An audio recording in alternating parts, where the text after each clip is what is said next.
പൾപ്പിറ്റിൽ വളരെ സിംപ്ലിഫൈഡ് ആയിട്ടാണ് cultural studies ആണെങ്കിലും ക്രിറ്റിസിസം ആണെങ്കിലും ലിംഗ്വിസ്റ്റിക്സ് ആണെങ്കിലും ഒക്കെ ഡീൽ ചെയ്യുന്നത്. നമ്മൾ ഏപ്രിൽ 30 തന്നെ പോർഷൻ തീർത്ത് എൻറ്റയർ മെയ് മന്തും റിവിഷൻ മറ്റാരും ചെയ്യാത്തതുപോലെ ലൈവ് റിവിഷൻസ് ആണ് പ്ലാൻ ചെയ്യുന്നത്.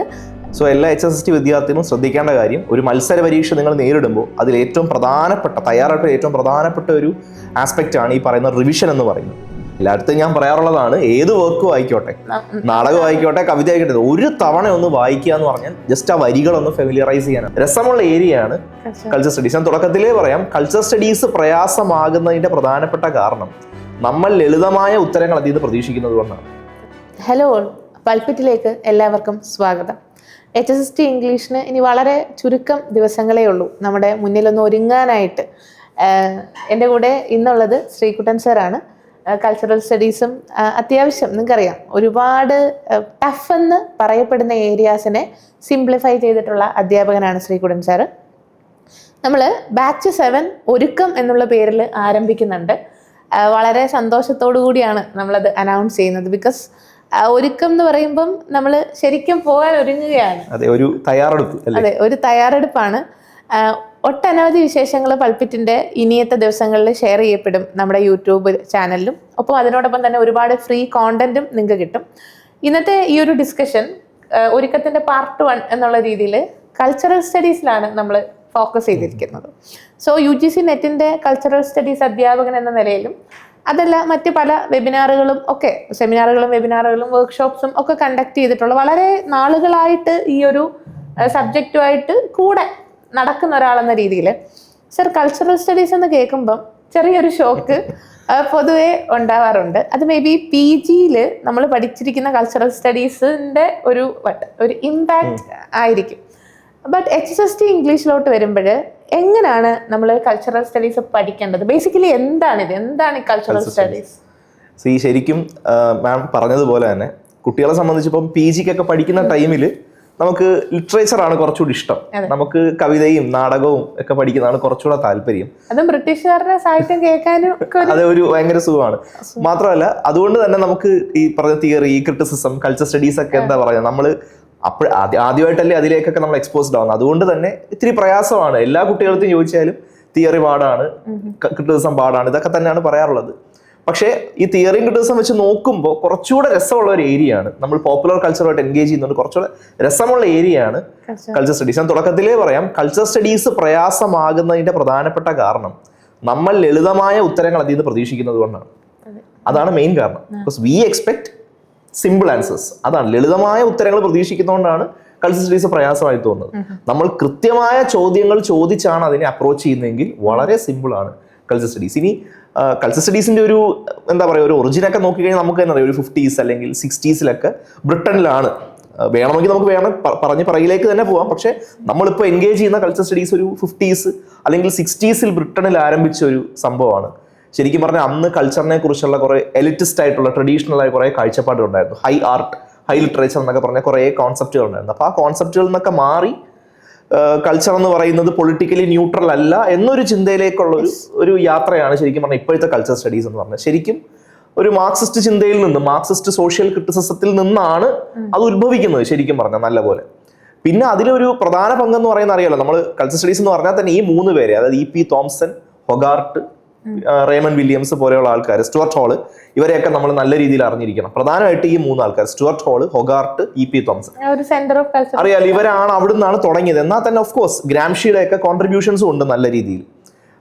പിന്നീട് അതുപോലെ തന്നെ യൂണിവേഴ്സിറ്റി ഓഫ് ബിർമിംഗ്ഹാം വലിയൊരു സെന്റർ ആയിരുന്നു. അവിടുത്തെ CCCS അറിയാലോ, centre for contemporary culture studies എന്ന് പറഞ്ഞ ആ ഒരു സംഭവമൊക്കെ വലിയ രീതിയിൽ എന്താ പറയുക മാറ്റങ്ങൾ കൊണ്ടുവന്നിട്ടുണ്ട്, വലിയ രീതിയിൽ കോൺട്രിബ്യൂട്ട് ചെയ്തിട്ടുണ്ട്. കാരണം ആ ഒരു ഡിപ്പാർട്ട്മെന്റ് തന്നെ ഈ ഹൊഗാർട്ടും പിന്നീട് അത് സ്റ്റുവർട്ട് ഹോൾ ഏറ്റെടുക്കുകയും പിന്നീട് അതിന്റെ culture studies there was no looking back, നല്ല രീതിയിൽ പോയി. പിന്നീട് ഇത് എക്സ്പാൻഡ് ചെയ്യായിരുന്നു. ഇന്ന് നമ്മൾ കാണുന്ന പോലെ മാസ് മീഡിയയിലേക്ക് എക്സ്പാൻഡ് ചെയ്യുന്നു. റേസ്, ജെൻഡർ, ഐഡിയോളജി, അങ്ങനെ പല എല്ലാത്തിലേക്കും ചോദ്യം ചെയ്യുന്ന രീതിയിലേക്ക് എല്ലായിടത്തും എൻഗേജ് ചെയ്യുകയാണ്. അങ്ങനെ അത്ഭുതകരമായ ഒരു യാത്രയാണ്. അപ്പം ചുരുക്കം പറഞ്ഞാൽ ഇന്ന് ഞാൻ നേരത്തെ പറഞ്ഞ പോലെ തന്നെ പൊളിറ്റിക്കലി ന്യൂട്രൽ അല്ല കൾച്ചർ, മറിച്ച് ഇപ്പോൾ കൾച്ചർ എന്ന് പറയുന്നത് സൈറ്റ് ഓഫ് പവർ, അധികാരത്തിന്റെയും റെസിസ്റ്റൻസിന്റെയും അല്ലെങ്കിൽ മീനിങ് മേക്കിങ്ങിന്റെ ഒക്കെ ഒരു സൈറ്റ് ആണ് എന്ന രീതിയിലാണ് ഇന്നിപ്പോൾ നമ്മൾ കൾച്ചർ സ്റ്റഡീസിനെ നോക്കി കാണുന്നത്. അതെ, ഇപ്പൊ നമ്മൾ പല കാര്യത്തിനെയും ഡീകൺസ്ട്രക്ട് ചെയ്തും അതിന്റെ നിലനിൽപ്പിനെ ചോദ്യം ചെയ്തും ഒക്കെ നമ്മൾ പോവാറുണ്ട് സർ. പക്ഷേ HSST-യിലോട്ട് വരുമ്പോൾ നമുക്ക് ഈ അതുപോലെ തന്നെ അസിസ്റ്റന്റ് പ്രൊഫസറിന്റെ എക്സാമിനേഷന് നമ്മളിപ്പോൾ ക്ലാസ് കൊടുക്കുന്നുണ്ടല്ലോ. സോ ഇതിലോട്ട് വരുമ്പോൾ കുറച്ചുകൂടി എക്സാം ഓറിയന്റഡ് ആയിട്ടുള്ളൊരു അപ്രോച്ച് നമ്മൾ എടുക്കേണ്ടതുണ്ട്. നമുക്കിപ്പം ചില എസ്സേ കാണുമ്പോൾ അറിയാം അതിനെന്തോ ചോദിക്കുന്നതെന്ന് ഉള്ളത് നമുക്കറിയാം. അത് UGC നെറ്റ് ക്വസ്റ്റ്യൻസുമായിട്ടുള്ള നമ്മുടെ ബന്ധം പ്ലസ് ആളുടെ സ്വഭാവം ഇതാണെന്നുള്ളത് നമുക്കറിയാം. സോ എങ്ങനത്തെ ക്വസ്റ്റ്യൻസ് ആണ് വരാൻ സാധ്യത? സ്റ്റേറ്റ്മെന്റ് ക്വസ്റ്റ്യൻസ് അല്ല എന്ന് ഞാൻ കുട്ടികളോട് പറഞ്ഞിട്ട് അവർക്ക് അങ്ങോട്ടൊരു വിശ്വാസം.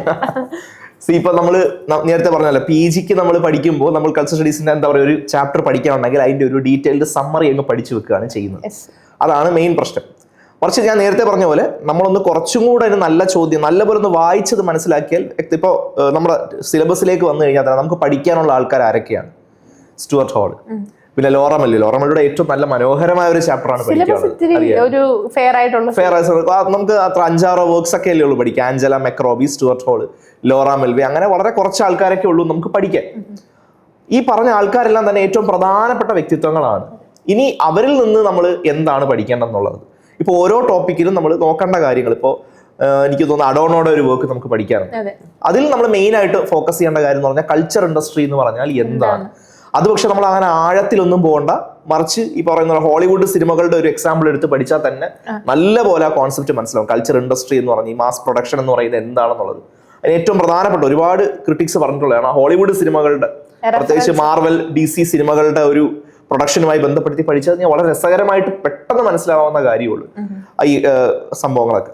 അതുപോലെ തന്നെ പിന്നീട് ഈ ലോറ മെൽവിയയിലേക്കൊക്കെ വന്നു കഴിഞ്ഞാൽ അറിയാലോ മെയിൽ ഗെയ്സ് എന്ന് പറയുന്ന ഒരു കോൺസെപ്റ്റ് ആണ്. ഒത്തിരി സെമിനാർ കോൺസെപ്റ്റ്സ് അതിനകത്തുണ്ട്. മാത്രമല്ല എനിക്ക് തോന്നുന്നു അതിൽ ഒരുപാട് ഉദാഹരണങ്ങൾ ഇങ്ങനെ പറയുന്നത് ഒരുപാട് ഉദാഹരണങ്ങൾ പറയുന്നത്. 2-3 കാര്യങ്ങളാണ് നിങ്ങൾ പഠിക്കേണ്ടത്. ഒന്ന്, എല്ലാ എസ്സേയുമായിട്ടും അസോസിയേറ്റ് ചെയ്തിട്ടുള്ള മേജർ കോൺസെപ്റ്റ് അത് ഏറ്റവും മൈന്യൂട്ടായിട്ട് പഠിക്കണം. മെയിൽ ഗേസ് എന്താ, അത്തരത്തിലുള്ള കുഞ്ഞു കുഞ്ഞു കാര്യങ്ങൾ എന്താണെന്നുള്ളത് പഠിക്കണം.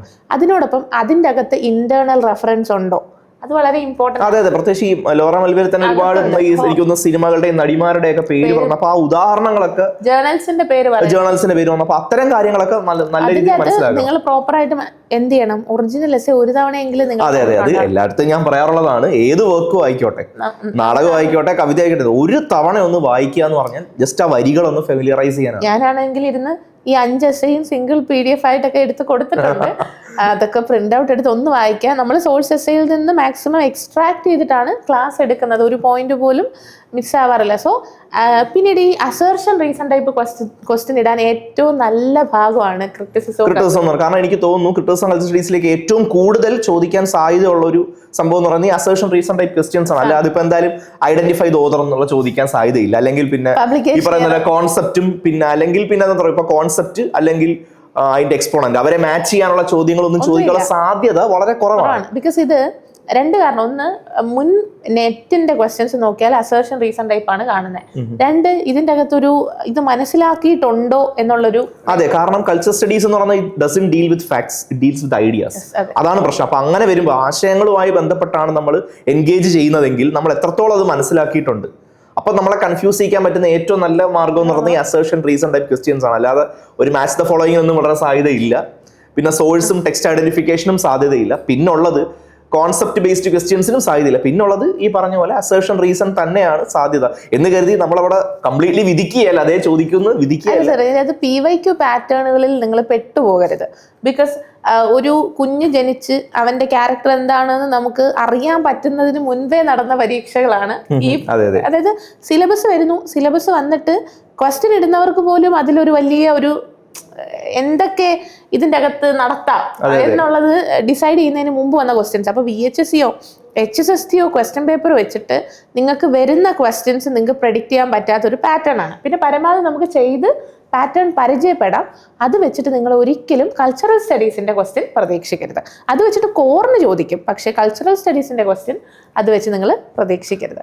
പിന്നെ കൾച്ചറൽ സ്റ്റഡീസ് എങ്ങനെ പഠിക്കണം അങ്ങനെ എന്തെങ്കിലും ഇവർക്ക് പറഞ്ഞു കൊടുക്കാനോ? അതെ, ഇപ്പൊ ഞാൻ സൂചിപ്പിച്ചതുപോലെ ഓരോ ടെക്സ്റ്റിനും ഓരോരോ പ്രധാനപ്പെട്ട കോൺസെപ്റ്റുകളാണ് അതിൽ ഡീൽ ചെയ്യുന്നത്. ഇപ്പോൾ അഡോണോയുടെ വർക്ക് ആണെങ്കിൽ കൾച്ചർ ഇൻഡസ്ട്രി എന്താണെന്നുള്ളത് അറിഞ്ഞിരിക്കണം. സ്റ്റുവർട്ട് ഹാളിലേക്ക് വരുമ്പോൾ ആ എൻകോഡിങ് ഡീകോഡിങ് എന്താണ്, പിന്നെ അതിനകത്ത് പറയുന്ന പ്രധാനപ്പെട്ട ഉദാഹരണങ്ങൾ എന്താണെന്ന് അറിഞ്ഞിരിക്കണം. ലോറ മെൽവയിലേക്ക് വരുമ്പോൾ എനിക്ക് തോന്നുന്നു കമ്പാരിറ്റീവ്ലി എല്ലാവരും ഇത്തിരി കൂടെ ഫെമിലിയർ ആയിട്ടുള്ള രസമാണ്, അതിൽ എളുപ്പമാണ്. മാത്രമല്ല പറയുന്ന പോലെ ഇപ്പം സിനിമയൊക്കെ കുറിച്ച് പറയുന്ന ആയതുകൊണ്ട് തന്നെ അതിനകത്ത് പറയുന്ന ഒരുപാട് ഉദാഹരണങ്ങളും വ്യക്തികളുടെ പേരൊക്കെ പറയുന്നുണ്ട്. അപ്പൊ അത്തരം കാര്യങ്ങളൊക്കെ ഒന്ന് ഓർത്ത് വെക്കണം. പിന്നെ മെയിൽ ഗെയ്സ് എന്ന് പറയുന്ന ഒരു സംഭവം എന്താണെന്നുള്ളത് ഓർത്ത് വെച്ചിരുന്നാൽ മതി. പിന്നെ അതുപോലെ തന്നെ ആഞ്ചല മെക്രോബിയിലേക്ക് വരുമ്പോഴത്തേക്ക് അതിൽ പ്രധാനമായിട്ടും ഈ ഫെമിനിസത്തെ കുറിച്ചും പോസ്റ്റ് ഫെമിനിസത്തെ കുറിച്ചൊക്കെ പറയുന്നുണ്ട്, അതിനെക്കുറിച്ചുള്ള വിമർശനമൊക്കെ ഉന്നയിക്കുന്നുണ്ട്. അപ്പൊ അത്തരം കാര്യങ്ങളെല്ലാം ഒന്ന് ഓർത്ത് വെക്കുന്നത് എപ്പോഴും നല്ലതാണ്.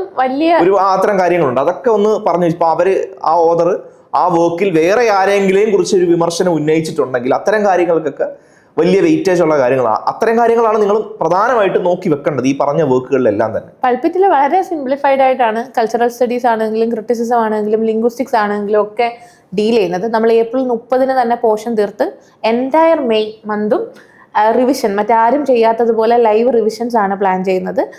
അത് മാത്രമല്ല, ഇപ്പം നമുക്ക് നേരത്തെ ജോയിൻ ചെയ്ത സ്റ്റുഡൻസ് ഉഴപ്പിയവരൊക്കെ ഉണ്ട്. അപ്പൊ അവരോടൊക്കെ ഞാൻ പറയും ഫെബ്രുവരി തൊട്ട് ഞാനൊരു 120 days സ്റ്റഡി പ്ലാനും ഒക്കെ ആയിട്ട് വരുന്നുണ്ട്. അത് വെച്ചിട്ടൊക്കെ റിവിഷൻ ചെയ്യാം. പരമാവധി ലൈവ് സെഷൻസ് നമ്മൾ നടത്തുന്നുണ്ട്.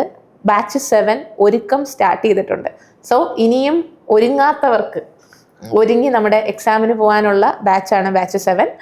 നന്നായിട്ട് പഠിക്കാനും ഒക്കെ നിങ്ങൾക്ക് താഴെ കാണുന്ന നമ്പറിൽ കോൺടാക്ട് ചെയ്യാവുന്നതാണ്. സോ എല്ലാ HSST വിദ്യാർത്ഥികളും ശ്രദ്ധിക്കേണ്ട കാര്യം, ഒരു മത്സര പരീക്ഷ നിങ്ങൾ നേരിടുമ്പോൾ അതിൽ ഏറ്റവും പ്രധാനപ്പെട്ട ഒരു ആസ്പെക്റ്റ് ആണ് ഈ പറയുന്ന റിവിഷൻ എന്ന് പറയുന്നത്. നിങ്ങൾ എത്ര പഠിച്ചിട്ടുണ്ടെന്നുള്ളതല്ല, അറിയാലോ നമുക്ക് ഇത്രയും വലിയ വാസ്റ്റ് സിലബസ്, 100-ൽ പരം വർക്കുകൾ നിങ്ങൾ പഠിക്കുന്നു, നിങ്ങൾ പഠിച്ച് ഒരു തവണ വായിച്ചത് മനസ്സിലാക്കുന്നു. പക്ഷേ നിങ്ങൾ ഒരു തവണയെങ്കിലും അത് റീവൈൻഡ് ചെയ്തില്ല എന്നുണ്ടെങ്കിൽ അതെല്ലാം വെറുതെ ആയിപ്പോയി. നിങ്ങൾ അതിനുവേണ്ടി കളഞ്ഞ സമയങ്ങളെല്ലാം വെറുതെ ആയിപ്പോവും. പക്ഷേ ഇവിടെ നമ്മുടെ ഒരു സ്റ്റഡി പ്ലാൻ അനുസരിച്ച് മെയ് മാസം മുഴുവൻ, ജൂണിൽ നമ്മൾ സ്പെക്യുലേറ്റ് ചെയ്യുന്നു പരീക്ഷ, അപ്പോൾ മെയ് മാസം മുഴുവൻ ഒരു 30 ദിവസം എന്ന് പറയുന്നത് നമ്മൾ തീവ്രമായ ഒരു അഗ്രസീവ് റിവിഷൻ എന്ന് തന്നെ പറയാം, റിവിഷന് വേണ്ടി മാത്രം മാറ്റി വെക്കുന്നു. ധാരാളം MCQs തന്ന് നിങ്ങൾ ആ രീതിയിൽ ട്രെയിൻ ചെയ്യുന്നുണ്ട്. സോ ഉറപ്പായിട്ട് നിങ്ങൾ ഈ ഒരു ഓപ്പർച്യൂണിറ്റി നല്ല രീതിയിൽ മുതലാക്കാൻ നോക്കുക. So wish you all the very best. നിങ്ങൾക്ക് ഫ്രീ കോണ്ടന്റിനും വെബിനാർസിനും ഒക്കെ ആയിട്ട് നമ്മുടെ ഈ ചാനൽ സബ്സ്ക്രൈബ് ചെയ്യാവുന്നതാണ്. Thank you.